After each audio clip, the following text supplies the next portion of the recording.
Hello and welcome to Getting Crafty with Reg.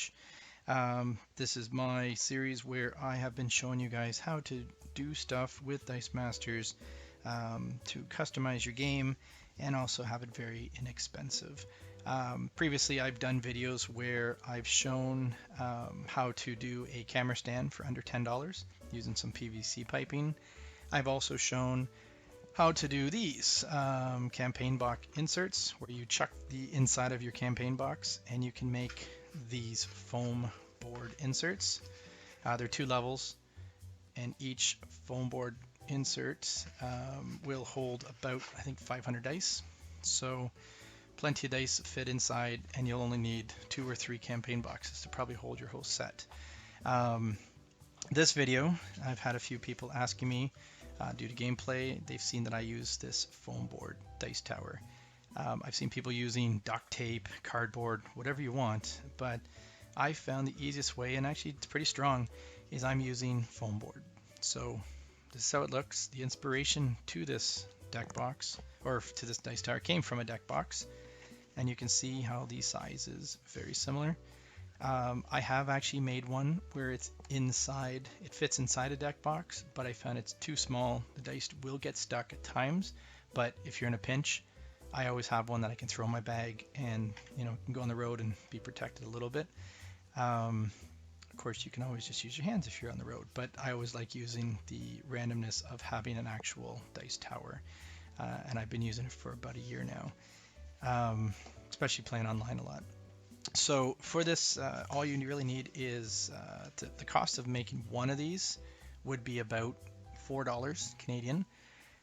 And most of the supplies you'll probably have at your house already. And if not, a trip to your dollar store should be able to get them. So one of the supplies is, of course, foam board. Now I've already cut this one up just for the video, but the foam board usually comes about 2 feet by 3 feet in size. And this, of course, is not 2 feet by 3 feet in size. So I've cut this up. I think you can do 8 or 10 deck boxes you can make from one foam board piece. So make the first one. You'll probably mess it up a little or not perfect it. And just keep making them until you do one that you're happy with, and then give away the others is what I did.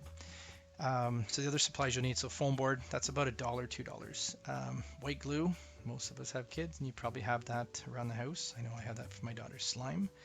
You'll need some toothpicks. You'll need a nail clipper, sharp blade, knife, whatever. That's very shiny. Of course, a ruler, unless you can draw really straight, and then some kind of cutting surface that I cut on. So again, total cost of all this about $4. So, and again, most stuff for me, I just need the foam board because I have everything else. So when you're drawing the layout, you can use a deck box as your example to see the size.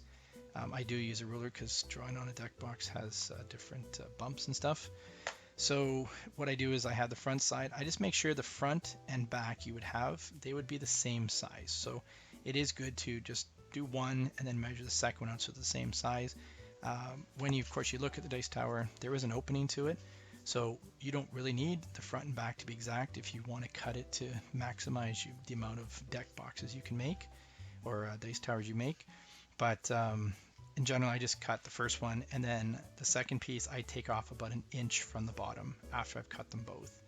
So there's your front and back. Make sure they're the same width. The two sides, of course, you want them to be the same. Now when you look at my dice tower, there's 2 ways you can do it. One where you have the front piece and then the sides are smushed against it, like here where you can see the side. Or you can have it the other way where the front would go across and then your side would have the side piece, which would be a thinner side piece. So I like doing it this way because then you see where I put in the toothpicks and I glue it. It just makes it look more flush when I put it together. But either way will work, but that will depend on the size of your side pieces. They'll either be thinner if you want to have it, the sides being on the side of it, or flush in between the front pieces. You would then need a ramp, which will be on the inside. And you can see, depending on the angle that you have the ramp, will be the speed that your dice will come flying out of it.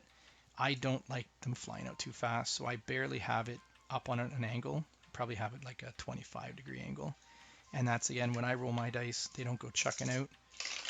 They land right in front into my dice rolling area. I have tested it. When you do have the ramp up higher, the dice will go shooting off a lot more. I mean, you can just imagine if you have a ramp like that, the dice are going to go shooting across. But I've never had my dice going all over the place when I played. And then, of course, there's a bottom piece. I usually cut this a little bit bigger than I think, because you never know when you do glue it together if it'll be off a little. And then I kind of customize the bottom before I cut. And that's the bottom part. So the ramp won't go in until after you've assembled the box, and you can customize the size and the angle. When you do put it together, I mean, it is a box, so I don't think I need to go into too many details on this, but you basically have your front, your back, and then your two sides. Either you'd have the side on the outside of the front and back, or you can have it in between like this. I prefer the sides on the outside just because it's easier with the toothpicks when I put them in. And all I do is I take one corner and I put some glue, obviously there, and then I take some toothpicks, and you could cut them in half if you want to save, but I just basically drive it in about that far in. Sorry, on the camera there. About halfway, or a quarter, third of the way in. And then after I take the nail clippers, and I would snip off that. So again, you've got the glue, and as it's drying, these toothpicks will actually help strengthen the box when you make it.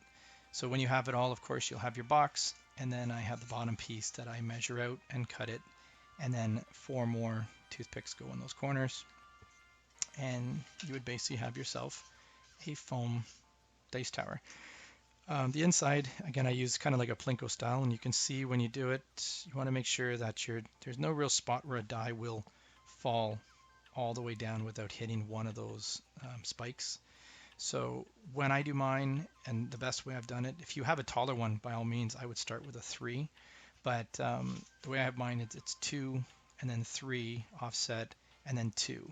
Of course, on the side, you want to make sure your dice are that it's less than halfway from the edge, so the die will fall forward instead of just getting stuck in the corner. They will still get stuck. Another thing when I do say to people is make sure you kind of mark, or you can paint which way is the front, because there's been many times where I've rolled the dice and I put it in the tower and I do this and the die goes backwards in my mat. That's why I do have the Deadpool symbol in the front to know which way is the front and the back, without, sometimes you don't look that there's a giant hole in the bottom anyways. But yeah, when I put it together now, I do 2, 3, and then 2. And when once you have your box together, you can kind of map it out, take a die, and just kind of run it through to show that it will fit through where you're going to put these spikes, because again, you don't want the die to get stuck. They will rotate down and fit through, so it doesn't have to be a huge amount of space, but I've done 2, 3, 2 works. You could do 3, 2, 3, but then there's only one little spot in the middle part that'll go. I like having the 3 in the middle. And again, you might do your first test and go, shoot, it's not straight. But what I do is I just mark off where I think is, do the math and figure out where the best holes. If you can do 3, 3, 3, go ahead. You can do a diamond pattern.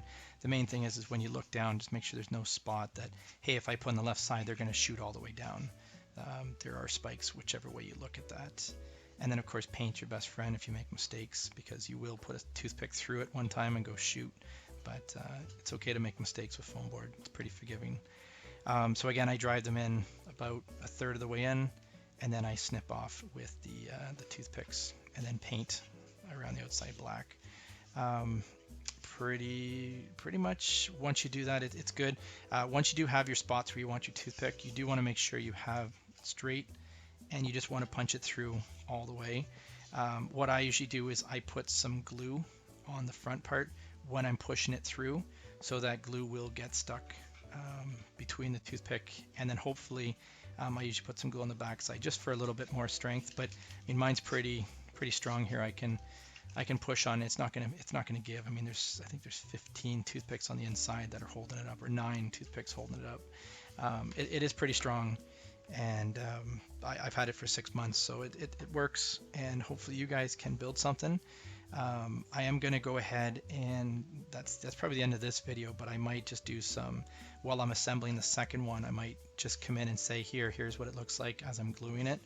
But other than that, you guys should be able to get the gist of it.